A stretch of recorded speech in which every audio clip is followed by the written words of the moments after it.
एगो घर ही रहे तो लोग हित से आ गए। आपको दो सुनाई बैठल जा चला।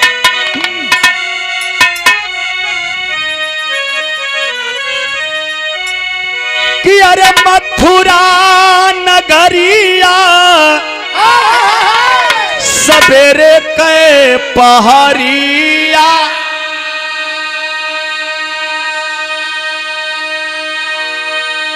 चले श्री राम जी अचार हो नहा का जीवनिया कवा जनी सुगनवा मनावा में कैला विचार हो।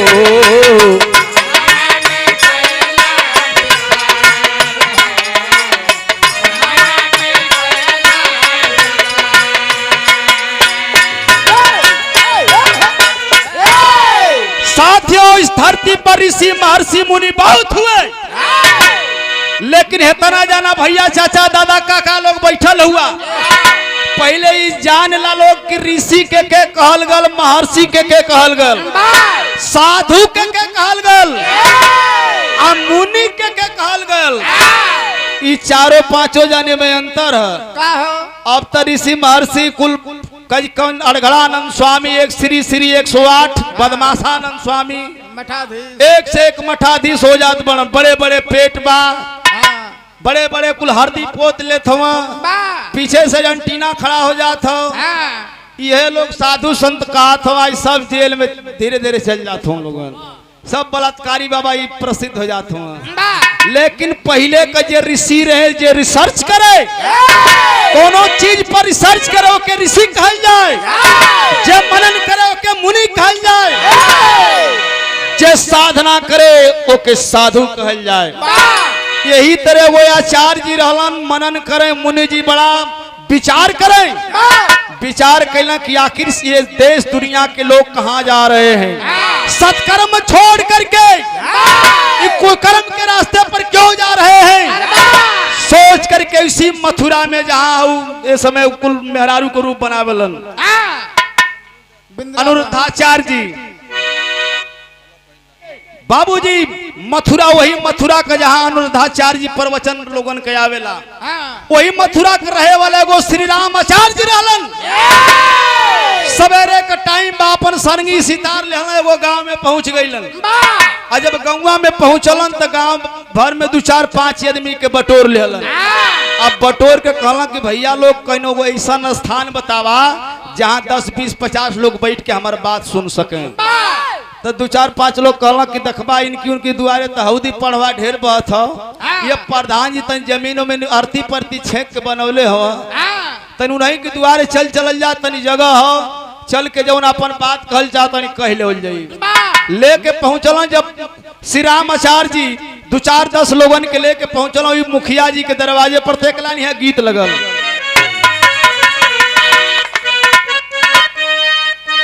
ओहो वाह भैया वाह, ये गीत के एगो बम्बई के तवायफ गौले रहल।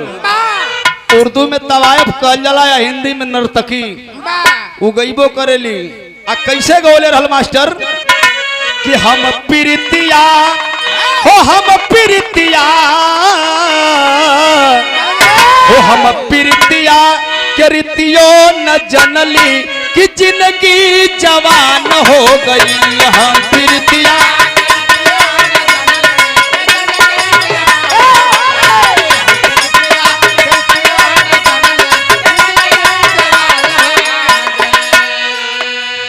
जब बिरहा में आ गई तब बुल्लू उस्ताद गौलन का गौले रहलन, अब हिंदुल्लाह हो या हिंदुल्लाह हो या हिंदुल्लाह के नरमी उमरिया हो या हिंदुल्लाह के नरमी उमरिया कि दुल्हन जवान हो गई। या हिंदुल्लाह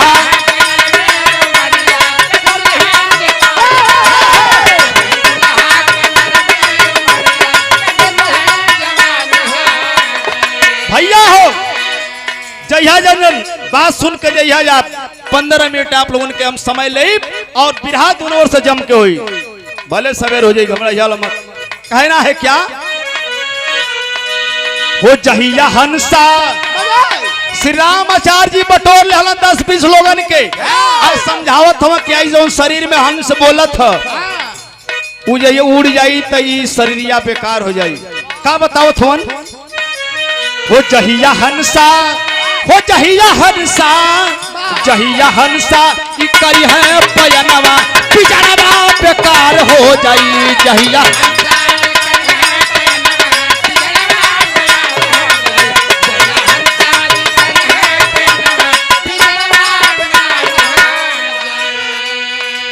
हो जहिया हंसा की करी है पयनवा पिजड़वा बेकार हो जाई। हो कई के तेरा ही, हो कई के तेरा ही भुलाई जमनवा सपनवा प्यार हो जाई।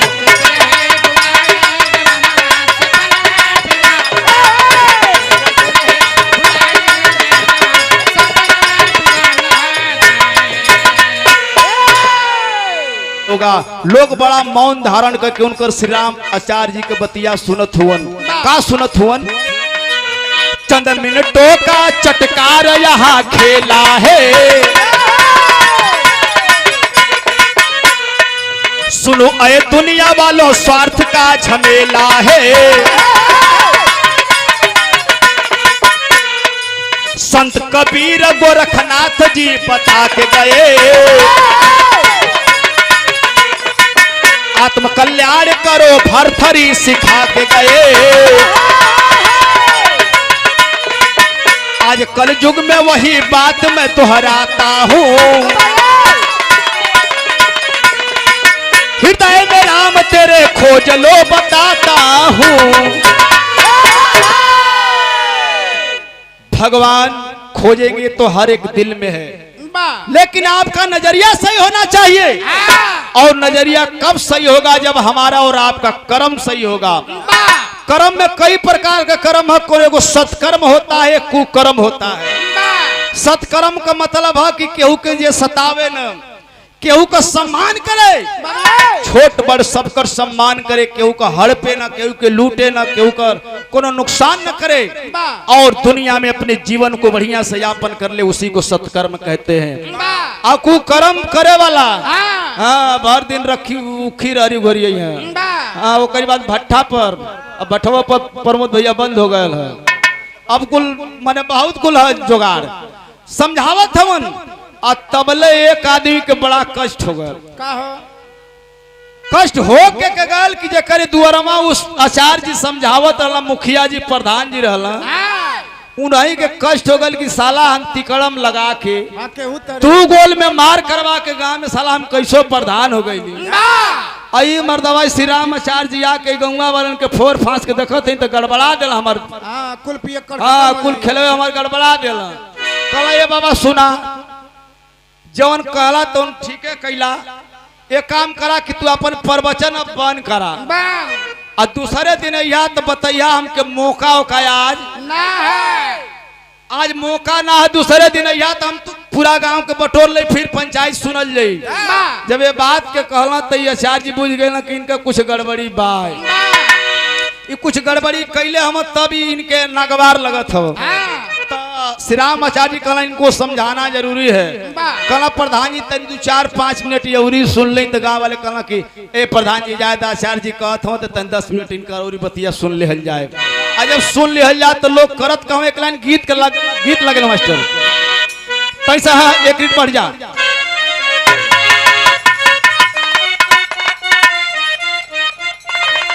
पप्पू भैया भोजपुरी गीत तो सुनते हुआ इस समय उत्तर प्रदेश में पंजाबी गीत लड़का खुल बजावत हूँ से एक और समझ में ना आई, लेकिन एगो पंजाबी गीत पहले भी आई हल। आप बिरहिया लोग गौलन, भोजपुरी फिल्म में भी गौलन, हिंदी फिल्म के लोग गौलन। का गौलन मास्टर? अरे काली तेरी चोटी है परिंदा तेरी लालनी, काली तेरी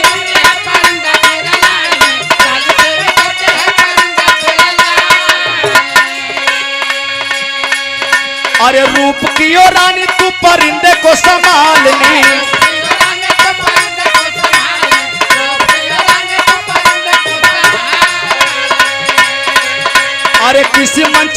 हाँ हाँ किसी मन चले का तुझ पे आ गया जो दिल होगी बड़ी मुश्किल, किसी मन चले का तुझ पे आ गया जो दिल होगी,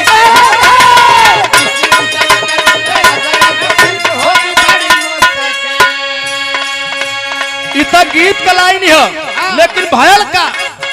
अरे गौवा का लोग बात सुने गोलियां आई के,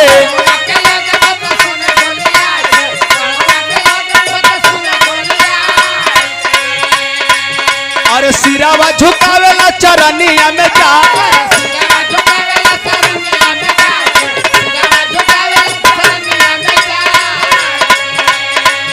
अरे गहुआ का लोग बात सुने बोली आय के, सिरावा झुकावेला चरनिया में जाय के, दर्शन दिखाई दिया के श्रीमान भगवान बन के।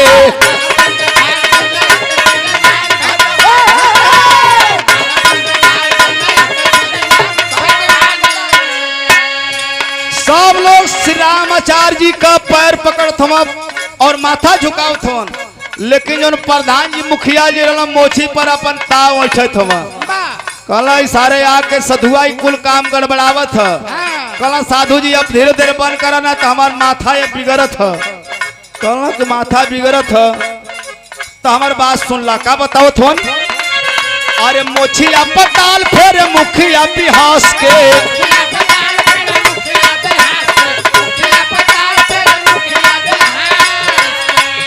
अरे काम ना बिगाड़ तोहरे गलिया में फांस के,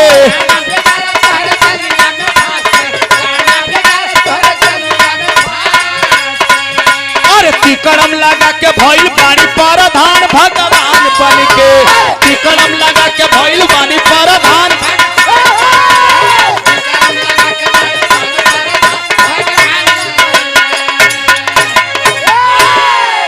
जाक कनवा में श्री रामाचार्य जी के प्रधान जी कहला के सरकार कैसो मुर्गा पाउच बटली, कैसो दूगुल में झगड़ा लगौनी तो हम प्रधान हो गए हैं। हमार कम से कम 1.5-2 लाख रुपया खर्चा भयल है। तनी एक काम करता कि अपन प्रवचन बंद करता और दूसरे बेर यही हाथ हम तुम्हार प्रवचन सुनब तनी हम 2-4-5 लाख कमा ले। श्री रामाचार्य जी कहला कि ये जीव लगता है कि बहुत ज्यादा घमंड हो गया इसको, ऐसे मानने वाला नहीं है, ये ऐसे नहीं मानेगा। अच्छा ठीक है हम अगली बार आएंगे तो आपसे जरूर समझेंगे। देखें वो मुनि जी श्री रामाचार्य जी चल रहलन और जब चल गए पंचो तो धीरे धीरे 1 महीना का समय बीत गई। आज जब 1 महीना का समय बीत गई तो देखें जाड़ा का टाइम रहल, जाड़ा का टाइम बा। एक दिन मुखिया जी मंगवला अपन कुल लैला मजनू मिला दे, हाँ 2-4-5 लोगन के बोलवला तो कई आदमी ना होला तो कहें भैया प्रधान जी तो के वोट दिले हम लैला और ना पियब हम अंग्रेजी पियब।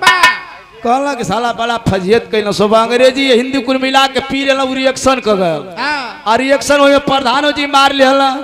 और जब प्रधानो जी मार लिहला तब का भल रात का वक्त बा मुर्गा उर्गा खा के सुतल हवा रजाई में जो सुतल और साला दारू का प्रेशर बढ़ल है प्रमोद भाई। जब दारू का प्रेशर बढ़ल तब ब्लड प्रेशर बढ़ गल।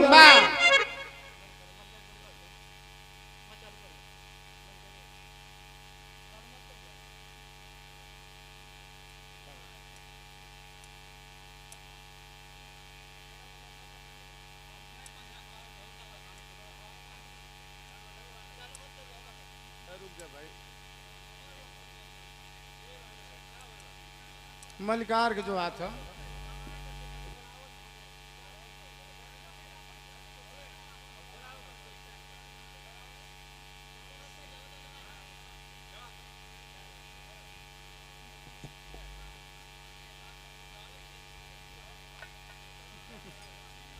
अच्छा अच्छा हो जाला कभी कभी कुछ सामान मान रखे के होई।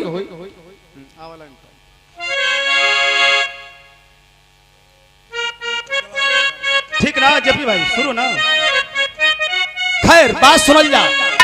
प्रधान जी सुतल बना रात का वक्त बा और जब रात का वक्त बा ये पंचो तो देखें जब 12 बजे रात का सुतल बना ब्लड प्रेशर बढ़ल बा एकाएक और उतने में वो घटना घट गई। कौन घटना घटल मास्टर साहब? एक लाइन यहाँ गीत बदल गई।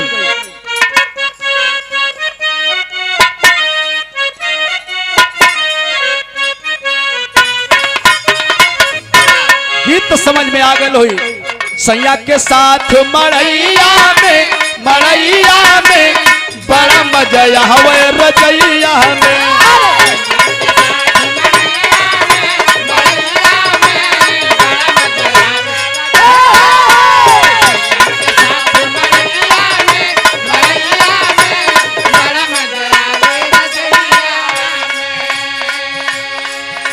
गीत का लाइन वाले लेकिन भयल का मुखिया जी रात के समैया में, अरे मुखिया जी रात के समैया में अब मर गई सुतले रजैया में। मुखिया जी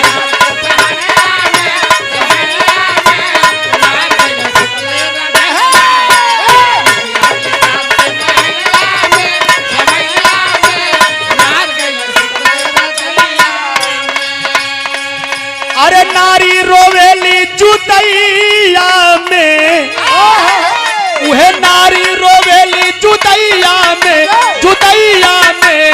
मर गई न सुतले रजैया में।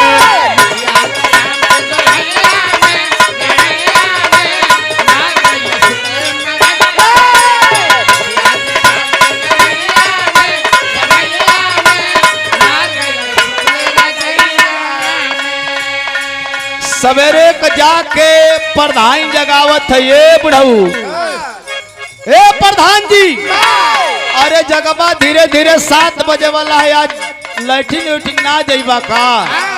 उगारत है रजाई तो मैं मुंह बा देले हम, मार गाज फाज फेंक के फिट हम। बुढ़िया प्रधान कली की कहो इतना बोलत चलत ना हिला उला के देखली तब तो मर गल। बड़ा लगली टिड़िया रोवे गाँवपुर जुट गल। जब गाँवपुर जुट गल तब करेजा पर हाय हाय कह के लोग पीटत हुआ। बारे प्रधान जी बहन 3-4 महीना प्रधान इनके जीतले भैला, हाय हाय रे कौने के नजर लग गई। लोग रोवत पड़न, कैसे रोत हो। अरे तू अरे जुटल प्रिया लोगवन का भीड़ बा,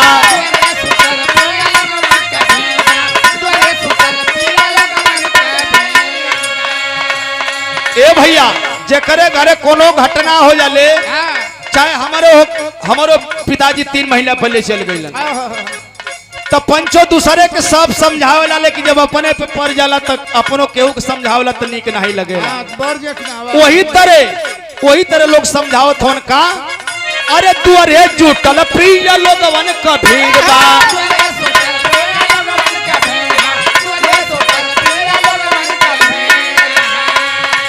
सब ही कहे इतना स्वर शरीर बा,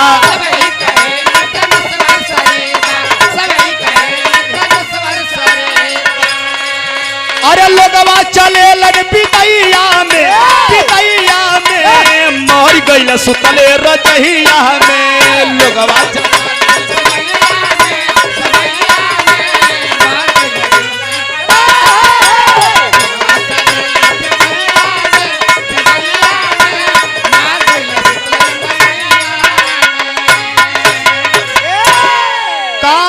लोग कह दिलन तेरही कि 2 दिन बाद जो श्री राम आचार्य जी मथुरा वाला रहल कहला कि हो सके प्रधान जी कहानी समझे खातिर तैयार हो गल हुई। फिर संगी सितार लेहला चल अल वही गौवा में आके धीरे धीरे संगी सितार टेरत तो मुखिया जी के दरवाजे पर आ गईलन। कहला के लइको प्रधान जी कहीं बाजारे उजारे गल हम लौकत ना हवा कि कहाँ गईल। लइका कुल लगला सब भोकर रोवे। कहला ये आचार्य जी जहिया आप गईली ओकरे 5-6 दिन बाद बाबूजी मर गईला। कहला कि तब बड़ा गड़बड़ है, जीव तो हमसे करार किया था कि आएंगे आप तो फिर हम आपकी बात को सुनूंगा।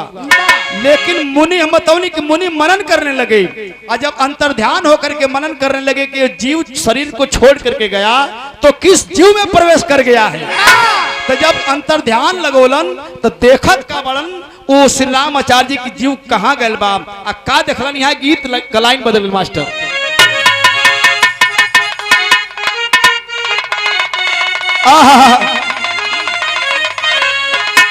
बड़ी पुरान गीत है मास्टर, लेकिन देखा कुछ पुरान चीज ऐसा होला जैसे पप्पू भैया जैसे ओकर कोनो आज भी जोड़ ना है। पुरान चाउर होखे चिंटुआ के मिल जाता और तगड़ा है। प्रमोद भैया पुरान गुड़ मिल जाए हाँ प्रमोद भाई अब पुरान मेहरारू हाँ हमारे घर पुरान मेहरारू बिना चले वाला नहीं है तो पुरान चीज बड़ा मायने रखेला। ये गीत का पुरान लाइन है मास्टर कैसे कि अरे नदिया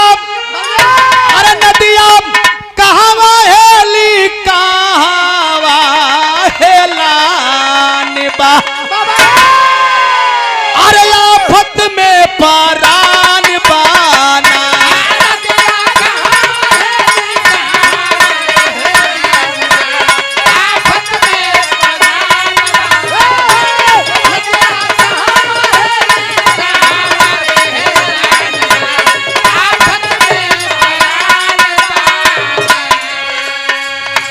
श्री राम आचार्य जी देखला कि जौन जीव मुखिया के रूप में रहल जौन जीव प्रधान जी के रूप में रहल उ गैल कहाँ बा कहीं गैल ना है वही घरवा में वही प्रधाने जी की घरवा में एगो गाय बछरू देहले रहल वही बछरू के रूप में बैल के रूप बना के मुखिया जी फिर जन्म ले ले हवा दिखाइए 84 लाख जोल में भरमर्थ हवा कैसे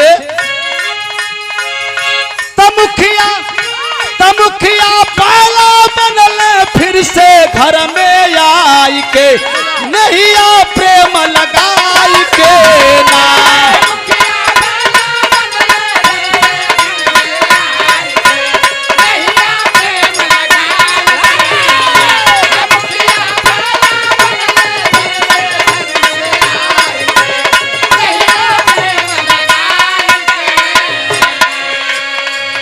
लोग देखला कि प्रधान जी बैल बन के आ गल है आचार्य जी देखला कि प्रधान जी बैल बन के आ गल हो कोई बछरू के रूप में समझ गए ना धीरे धीरे पहुंचल वही बछरू के पास जाके कहला कि का हो प्रधान जी अब तो तुहार कर्म ऐसा नल बात ना मनला अब तो तू बछरू बन गईला इंसान से अब बरहद बन गईला अब हमार बतिया सुनबा कि ना सुनबा तो देखे कनवा में उनकी आवाज बछरुआ देत बा का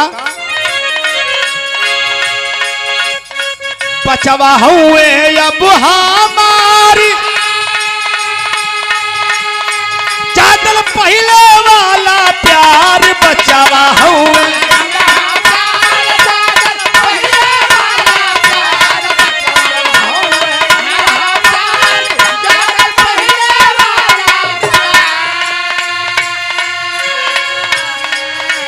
आचार्य जी इन लड़का कुल बड़ा हमके दूध पियावत हो सर 3 गो दूहत हम सा एगो सफा छोड़ देता हूँ हमके पिए के इतना पियावत हम सा कि हमारे को विचार है कि कम से कम 2 साल रह जाए तो इन्हन के 1 साल कार्तिक जोत के और तब जब कहबा तब तुम्हार बात माने के तैयार हो अब है हम ना मानब कहला इहो बात है का कहला हाँ सुन ला खेतिया अरे खेतिया कार्तिक वाली अइबे हम कराई के अरे नैया प्रेम लगाई के ना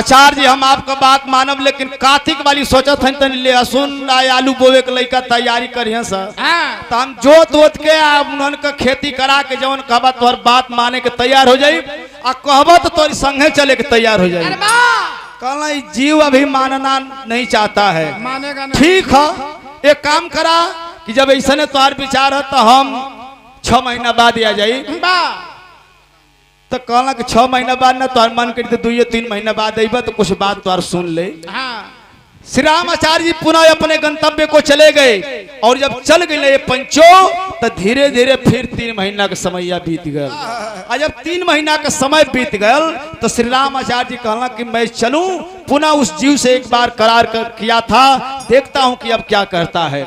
देखा है श्री राम आचार्य जी फिर 3 महीना की बात गईलन और जब 3 महीना के बाद गए तो फिर गीत का लाइन बदल मास्टर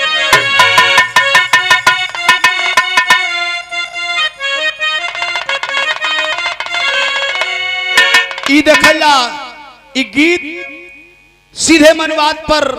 सीधे मनुवाद पर ये प्रहार करती है। कोनो पढ़ल लिखल लड़की आ गई, माने आज के जमाने को पढ़ल लिखल तो बहुत लोग हवन, लेकिन वास्तविकता क्या है उस पर रिसर्च करने के बाद वो लड़की एगो ओकर सास रहल कल के बनी, चल तू दुर्गा माई के मेला लगल है, सब प्रसादी चढ़ावत है, तू चढ़ा ले तू।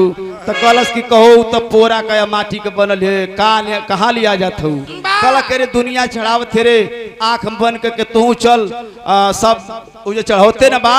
तो कलश की चला लिया के जब गई तो देखलस तो बुढ़िया के समझावत बा मेहरुआ का समझौलस, अरे का पगला गईलू ना मोरी अइया, का पगला गईलू हो, का पगला गइलू ना हो, का पगला गइलू हो, का पगला गइलू ना मोरी अइया, का पगला गइलू हो। अरे का पगला गईलू ना मोरी अइया, का पगला गईलू हो, त हम त खुदे रहिला बहु रहिया, हम त खुदे रहिला बहु रहिया, अइया का पगला गईलू हो।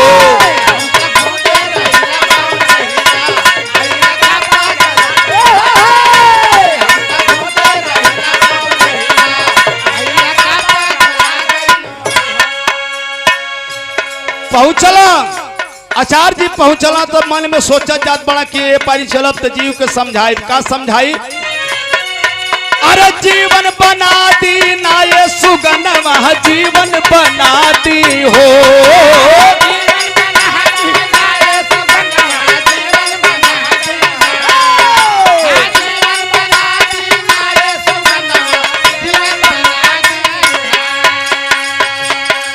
माया चक्कर से चक्कर छोड़ा दी, माया चक्कर से चक्कर छोड़ा दी, सुगनवा जीवन बना दी हो।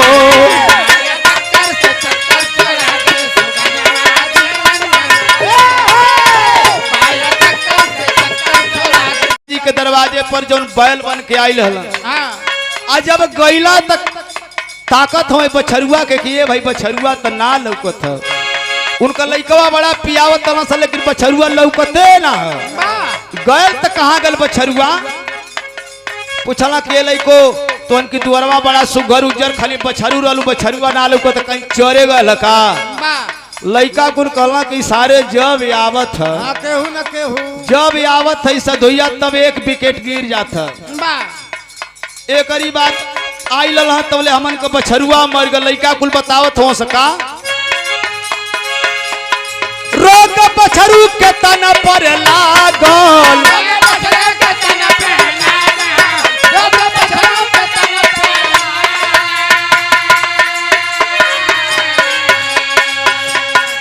पंच पिजड़ा छोड़ के भागल, पंच पिजड़ा छोड़ के भागल, माया चक्कर से चक्कर छोड़ा दी, माया चक्कर से चक्कर छोड़ा दी, सुगनवा जीवन बना दी हो।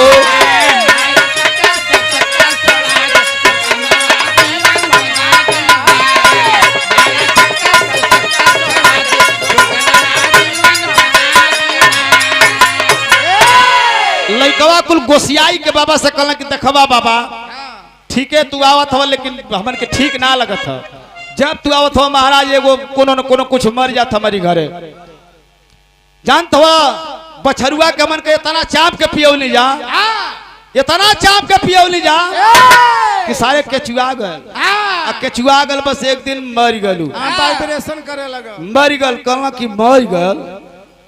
आचार्य जी सोच रहे हैं कि आखिरकार ये जीव बार बार हमसे करार कर रहा है, लेकिन हमसे मुलाकात फिर नहीं हो रही है। सोचत बड़ा कि जीव गल तो कहाँ गल, तो जब सोच लेलन तब फिर मुनि जी अंतर ध्यान भइलन, आय अंतर ध्यान भइलन तो देखत बड़ा कि वो जीव कहाँ गल बा। यहाँ गीत का लाइन फिर बदल गई,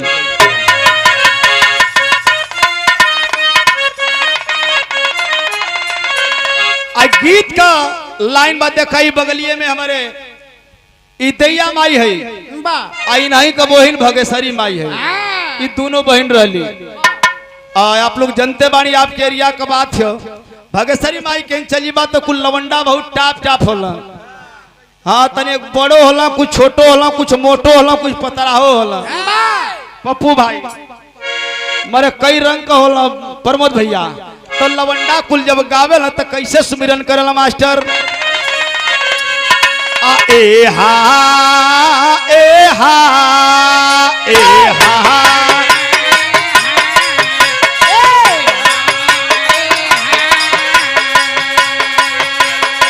हा बोला बोला हो बोला बोला भगसरी माई हो ए हा कहो ना मनाई ना मनाई ना कैसे लवंडा काहे ना मनाई हो? लवंडा कैसे ना है मतलब हम लवंडा है तो ऐसा बात बतियाओ थो लोगन भैया नहीं नहीं ये कुल काम मत बताओ लोगन। रंग में आओ बाबू।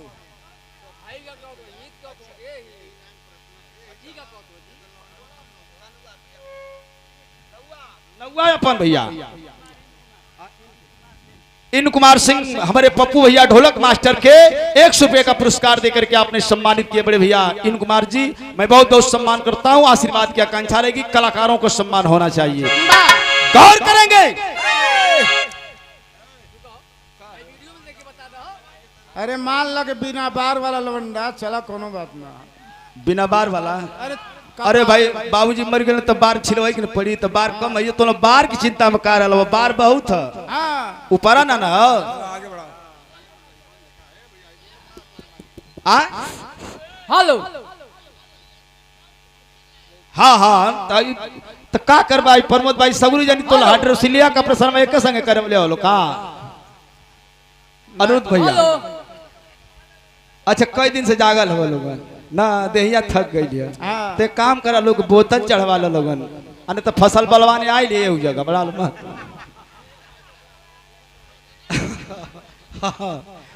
लेकिन देखा उ लवंडा होला तो एक आध गो लवंडवन का दतावा तनी बड़े बड़े होला आ करिया करिया रहले बेचारे वही पर मुर्दा शंख पोत ले हैं अब मुर्दा शंख जब पोत नहीं है तो 4 गो क्लिप हेयर लगा लिए 4 गो क्लिप और करीब घुघुर बाल लिए तो 3 गो घुघुर सही रही है 8 गो फूटल रही और वही पर जब खिन्न दिन मरिया कि नहीं बुझाई की सलाह है मालिन नाचत हिय ओ करीब बाद सुमिरन करिए मास्टर कैसे सुमिरन करिए प्रभु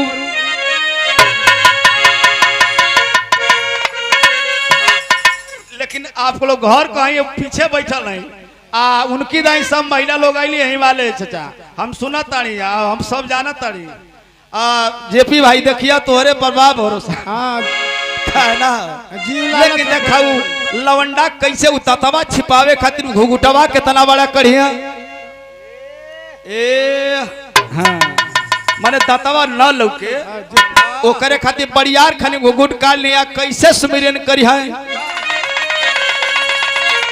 आ ए हा ए हा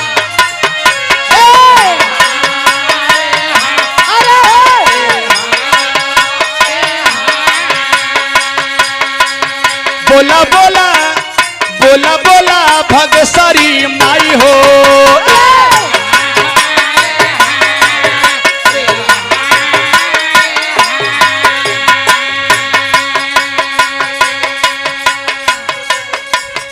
अरे हाँ नीचावा में सुमिर लमाई रे धरतिया ए हा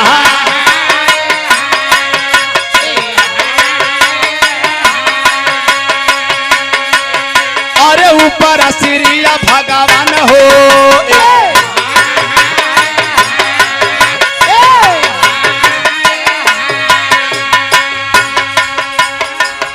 जब सुमिरन हो जाई तो बुढ़ाऊ दादा ला कहे के लवंडा तने एगो छपरहिया गा देते तो मृदंग की नाच पर उ लवंडा छपरहिया कैसे गई है कैसे हो कैसे छपरा गई है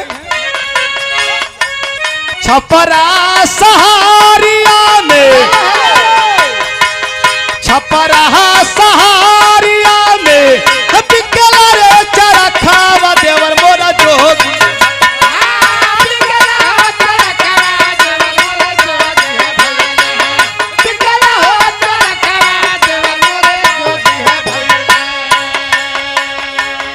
और ये लाइन पर शकुंतला राजभर जी आपके द्वारा ये 200 रुपए से सम्मानित किया गया। बहुत बहुत सम्मान करता हूं लेकिन कहना मीनाक्षी हो छपरा सहारिया में बिकला रे चरखावा देवर मोरा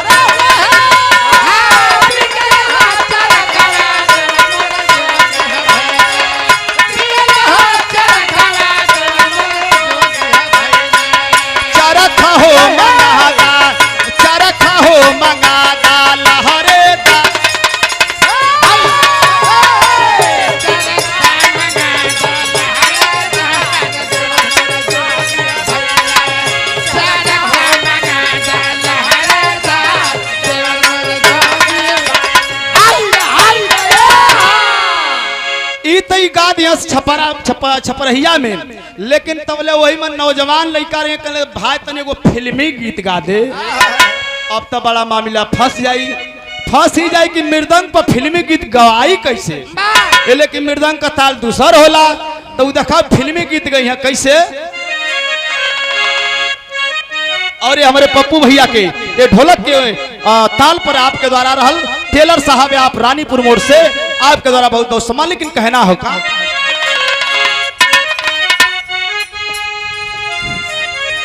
अरे मैं तेरी दुश्मन, अरे मैं तेरी दुश्मन, अरे दुश्मन तू मेरा, रे मैं तेरी दुश्मन,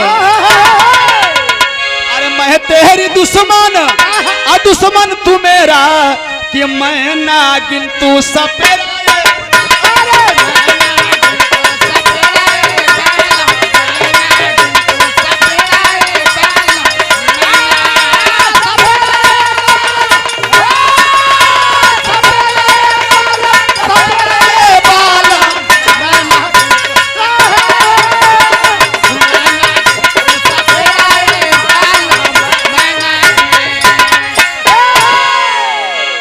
फिल्मी गीत गा दिहन आ तबले जो कड़वा झटहा फटहा लेके आ जाई मारी ठर सिना, जब ठर दिना मारी तो वो गाई आ का गाई कि अरे पिसना कवना जतन से सानी,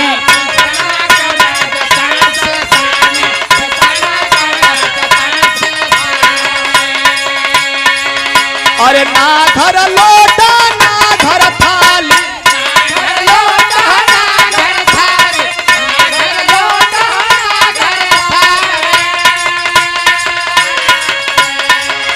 अरे ना घर लोट हो ना घर थाली, ना घर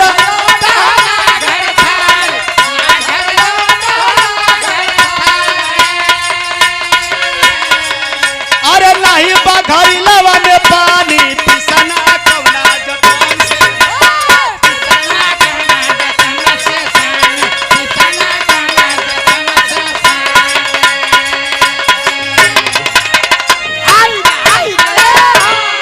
तनी मनोरंजन बदे आप लोगन के रहल, थोड़ा सा एंटरटेनमेंट मनवा हरियर करे बदे रहल भैया हो, लेकिन अब बिरहा पर चल जा भयल का देखें। श्री राम आचार्य जी ध्यान लगोलन कि आखिर जीव बछरू का रूप छोड़ के गल, ए शरीर के छोड़ के गल, तो गैल का।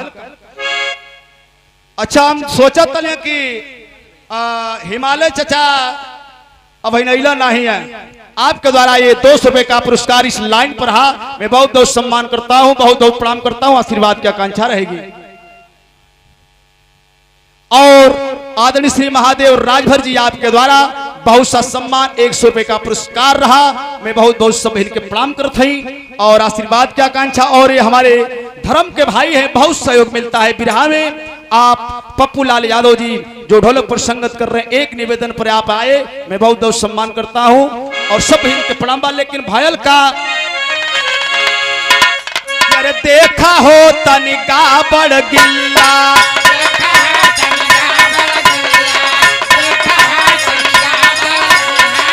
देखा हो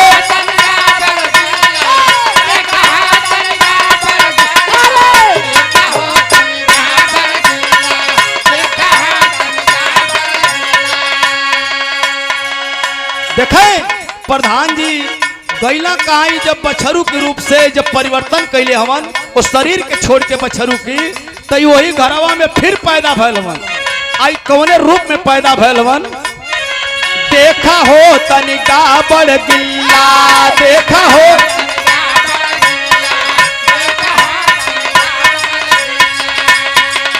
वह कुत्ती भी आइल प्रधान भैल पिल्ला, कुत्ती भी आइल प्रधान भैल पिल्ला, देखा हो तनिका बड़ गिल्ला,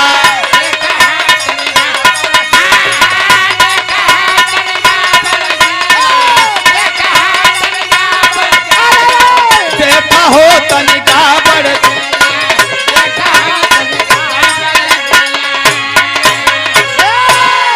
वही पोरा में 5-6 गो कुत्ती भी आये भुआरा रंग का, वही प्रधान जी जो रूप परिवर्तन कैला है, तो पिल्ला के रूप में जन्म ले ला कुत्ती से, आ जब जन्म ले ले बड़ा जाए के श्री राम आचार्य जी वही पिलवा के सुघुरावे लगलन सुघुरावे लगलन कहला का हो प्रधान जी तैया तो हमार बतिया ना मनल अब तक तू पिल्ला हो गई अब का हमार बतिया मनबा कि ना मनबा तब पिलवा उनकी कनवा में इशारा कैलस का इशारा कैलस अरे पिया संग गोरी जब चली जा बाजारे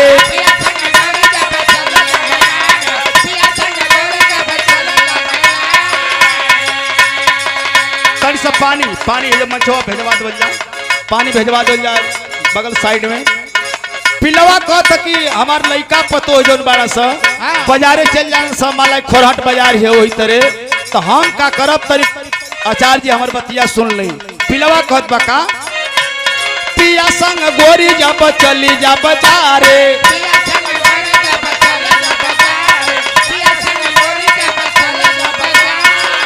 अरे तू अरे बैठ हम करब रखवारे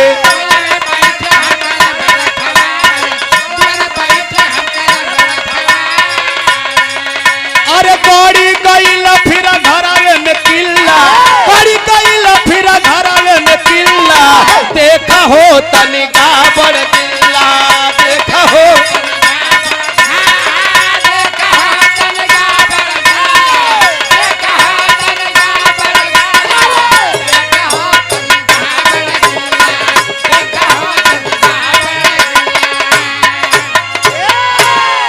बिरहा मेरी लास्ट की तरफ जा रही है गौर करेंगे साथियों कहला आचार्य जी आपका बात हम मान ली खाली तनी 6 महीना और हमके रह लेता और जवन कहब जहाँ कहब हम तोरे संगे चल चलब तनी लइकन के घर दुआर हम देख ला तनी भूखियों खिला के हुआ जाई तो हम चाहता नहीं कि तू अब तो 6 महीना बाद चल चलब कहला कि चला करार लास्ट बेर करत हो भैया फिर हमके मत कहिए इतनी बात करके श्री राम आचार्य जी साथियों चले जाते हैं और धीरे धीरे अब 6 महीना कहाँ बीतल अब 2 महीना बीतल तब ले हाल चाल लेवे फिर श्री राम आचार्य जी पहुंच गए और जब हाल चाल लेवे पहुंच गए गौवा में और तब ले लइकवा कुल देख लिया सर कहला आप तू तू जब आओ थे सारे एक विकेट ले थे आप तू अभी लइका कुल गरमा गल एकदम कि जब आओ तब एगो कोनो जीव हमारी घर से मर जाता अभी एकदम गरम बारह से लइका कुल तबले सरंगी सितार लेके टेरत चल गई आ जब टेरत लेके चल गई तो कहला कि लइको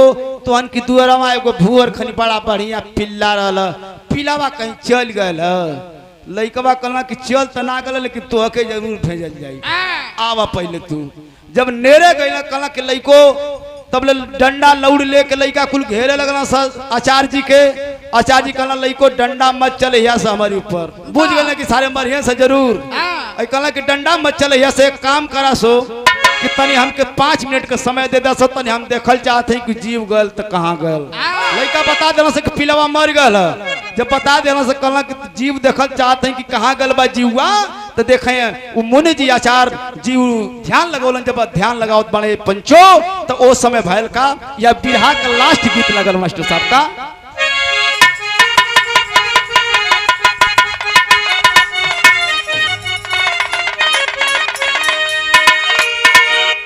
गीत बड़ी बेजोड़ रहा अपने जमाने का हमन का छोटवर रही जा तो कैसेट के माध्यम से रामदेव उस्ताद के सुनल जा अपने गुरु बेचन जी के सुनल जा का गावे लोग कि अरे आधा पेट का झूलावा आहै पहिरल बारू है लावा हा बड़ा पुलावा पर खड़ी हा बड़ा पुलावा पर खड़ी अब माथे उखिया का गुलावा हा बड़ा पुलावा पर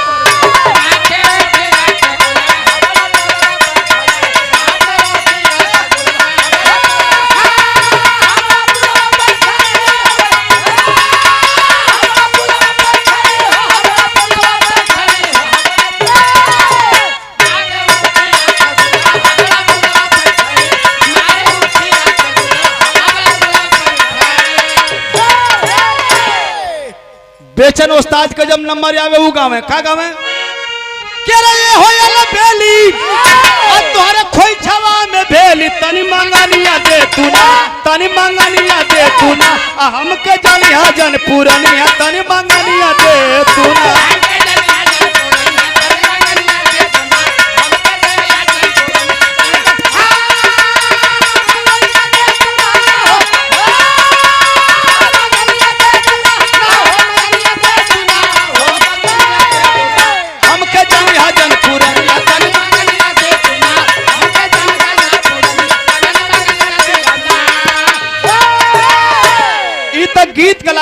छोड़ा बहुत चबलियाट पबलियाट कई गो गीत लोग गावे, लेकिन भैल का मास्टर साहब देखत बाड़न कि उ जीव कहाँ गल बा, कहीं नौरी ना गई हल। वही घरवे में एगो रूप बना के आयल हवन। कौन रूप बना के वो प्रधान जी फिर आ गल हवन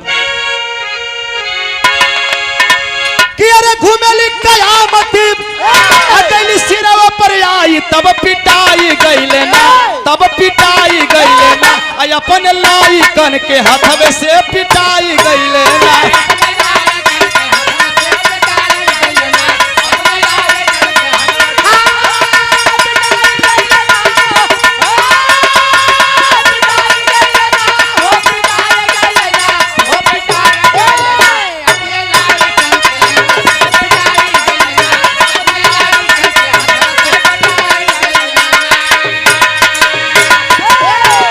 कि साधु लइकन के समझावे, अरे तहिया पतिया अब बतावे, रमिया झुराई गईले ना, हो रमिया झुराई गईले ना, सर्प बन के गईले आई तब पिटा।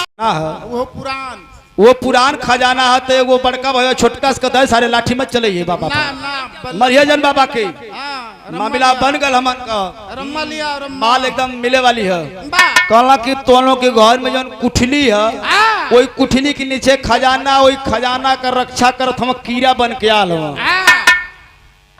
कहला से कि कीड़ा बन के आल हो तो जाके टारच बारत हमसे कुठली के नीचे तो देखत हम तो सही गेहूं ने बैठल बा वही में। कहला को हो तई जबले हटी ना तबले कुठली हटी ना, आ कुठली हटी ना तई खनाई ना, आ खनाई ना तो खजाना मिलली ना, गगरा मिली ना। तब पहले कौन काम करे पड़ी? पहले तो लौड़ी से को हुरिया के बहरे करे पड़ी, तब हुरियावला से तबले निकल के फुफकारे लगल वही में से। अब फुफकारे लगल बस महिला देखलस कि सारा काठ ला बम्बला दूध ला बता भक्त वही मुड़ी पर लगल पग दे उलट गेले नाचे लगल। कहला लइको मरिया समत ये तोहन का बाबूजी हमा गिला जन्म का। कहला ई बाबूजी हम त कीड़ा बन के का करे आल हो।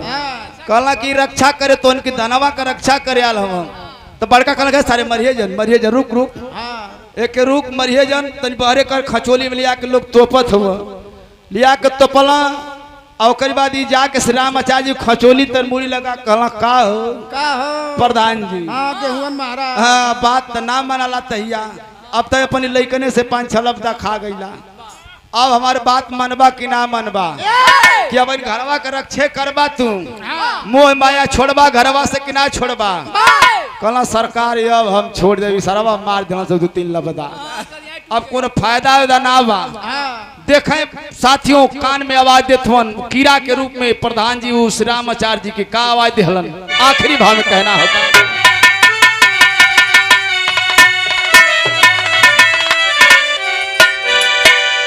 कि अरे डहरिया बतवले जाम, अरे डहरिया बतवले जाम, गुरु हमार भूला ली डहरिया बतवले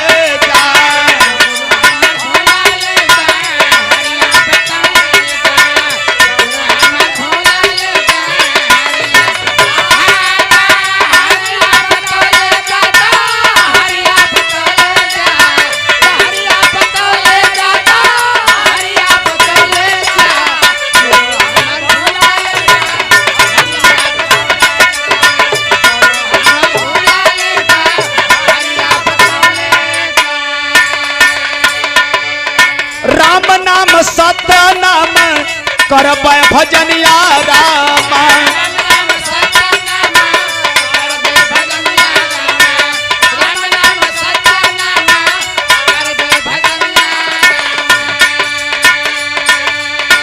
अब से सुधार देबा, अब से सुधार देबा हमरो जीवनिया राम।